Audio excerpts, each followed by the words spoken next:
मी श्रीकांत वाटवे बोलतोय. लोणारबद्दल हा माझा तिसरा व्हिडिओ आहे.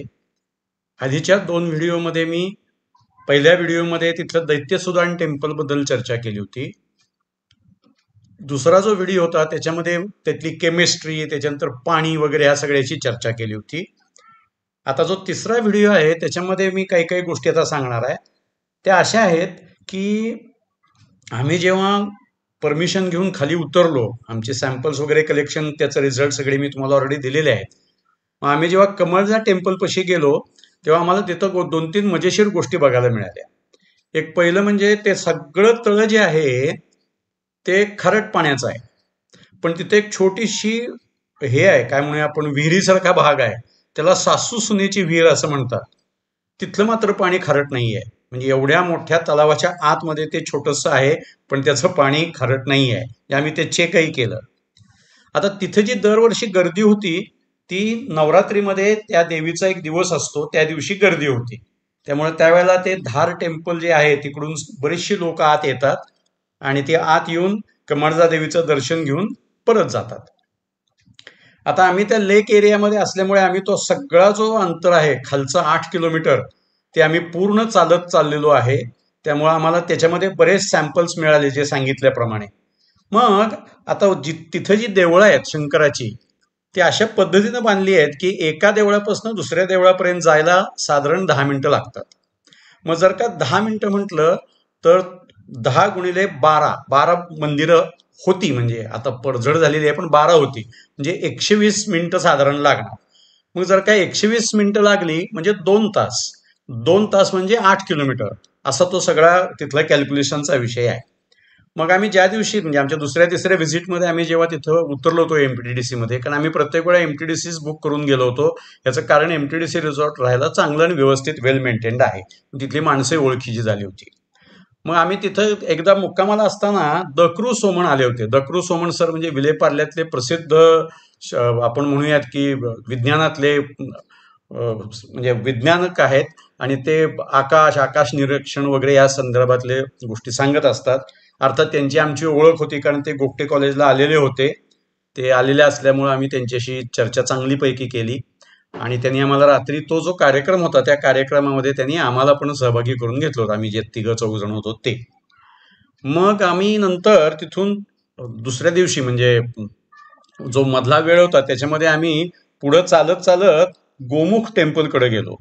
आता गोमुख टेम्पल जे आहे त्यात तिथं काय काय आहे तर तिथं एक स्वच्छ चांगल्या पाण्याची धार असणारं गोमुख आहे. त्याच्या वरच्या बाजूला म्हणजे जे पाणी येतं ते कुठून तरी लांबून येतं असं म्हणतात. तरी 18-19 किलोमीटर लांबून कुठून तरी येतं असं त्यांचं संशोधन झालेलं आहे. ते पाणी पिता पण येतं आणि खाली एक त्यांनी तलाव केला, त्याच्यात आंघोळही करता येते.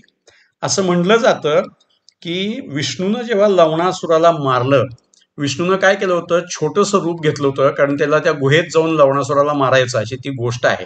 ही गोष्ट आहे, मी सांगतोय ही, तिथंच आम्हाला ती समजली.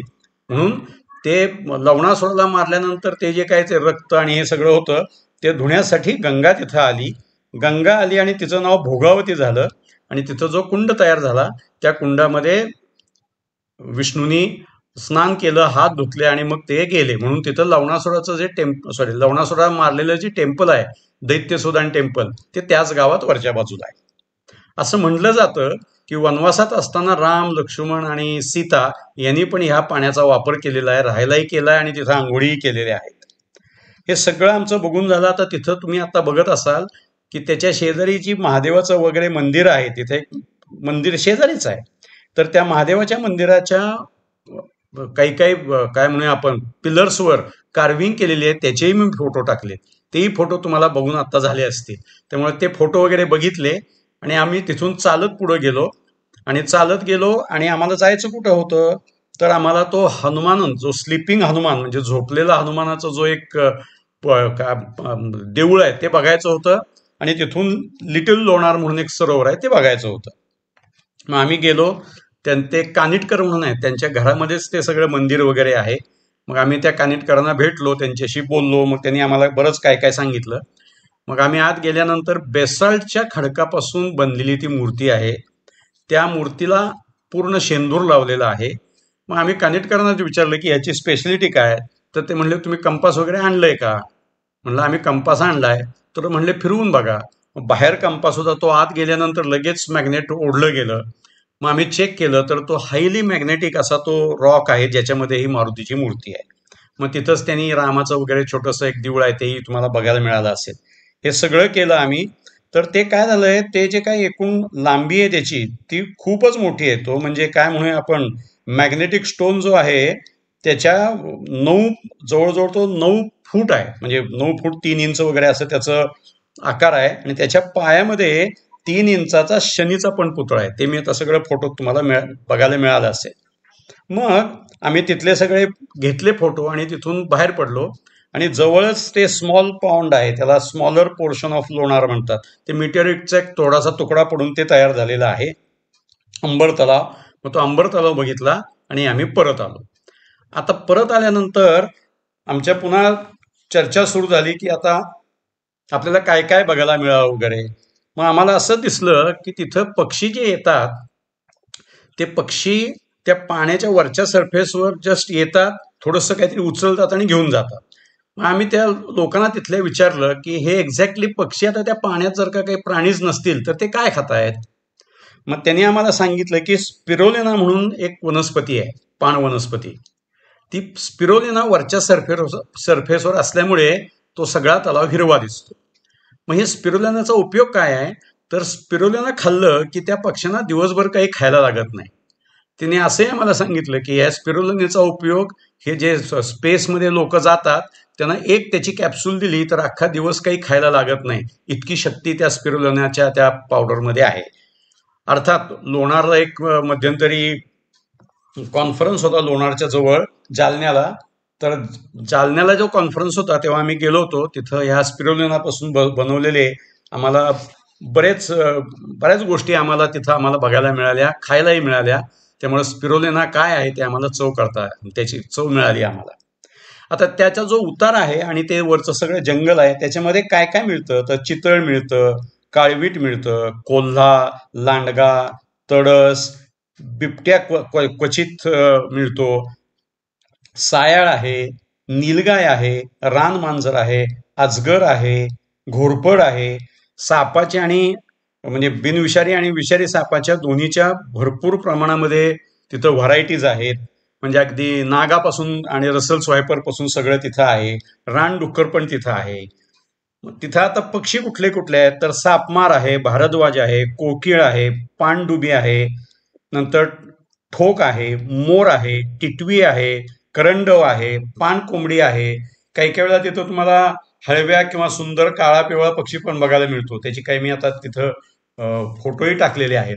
नंतर तिथं आता तुम्ही डिटेल्समध्ये बघितलं तर तुम्हाला असंही दिसतं की तिथं पांढरं डोरलं म्हणून वनस्पती आहेत. काही पांढरं डोरलं, भोई रिंगणी, काळ राजहंस, अडुळसा, कडूनायटा, कात्रा, अर्जुन सरोडा, नंतर खुळखुळा पिवळा, बोर, पापडखार, अशा बऱ्याच गोष्टी तुम्हाला तिथं बघायला मिळतात. तुळस, गुंजेचा पाला, अफुमार, काविळीची मुळी वगैरे बरंच काय काय तिथं सगळं तुम्हाला त्या एरियामध्ये औषधी वनस्पती मिळतात. कारण ते जे जमीन आहे त्याची क्वालिटी वेगळी असल्यामुळे तुम्हाला ते त्या पद्धतीनं इझिली ते मिळू शकतं तिथं. तर अशा पद्धतीनं आम्हाला तिथं बरंच मिळालं बघायला. नंतर आम्ही जेव्हा तिथं सगळं चौकशी केली तेव्हा बुदगाणे सरांनी सांगितलं की आधी जेव्हा चेक केलं होतं, म्हणजे किती आधी, तर आम्ही चेक करायचं साधारण 10 वर्ष आधी जेव्हा चेक केलं होतं 94 साली, तेव्हा तिथला पीएच होता 15. मग त्या गावातलं सगळं सांडपाणी जाऊन त्यांनी सगळं ते खालचं बिघडवलं होतं. मग ते बुगदाणे सरांनी स्टँड घेऊन सरकारला कळवून ते सगळं पाणी दुसरीकडे डायव्हर्ट करायला लावलं. मग फॉरेस्ट डिपार्टमेंटच्या सहाय्यानं ते सगळं बंद करून घेतलं. आणि आता आम्ही जेव्हा पीएच बघितला तेव्हा 10 होता. आणि माझी अशी अपेक्षा आहे की आत्ताही तो त्या 10च्या दरम्यान असावा असा माझा अंदाज आहे. मी त्याच्यावर आमचा जो रिसर्च होता त्याचं एक पुस्तकही लिहिलंय, त्याचाही मी फोटो टाकलाय. तुम्हाला ते ऑनलाईन अवेलेबल असेल, तुम्ही ते केव्हाही घेऊ शकता. तर तुम्ही लोणारला अवश्य जावा. तुम्ही गेल्यानंतर पर्यटनही वाढेल, लोणार सुधारण्यासाठी मदत होईल.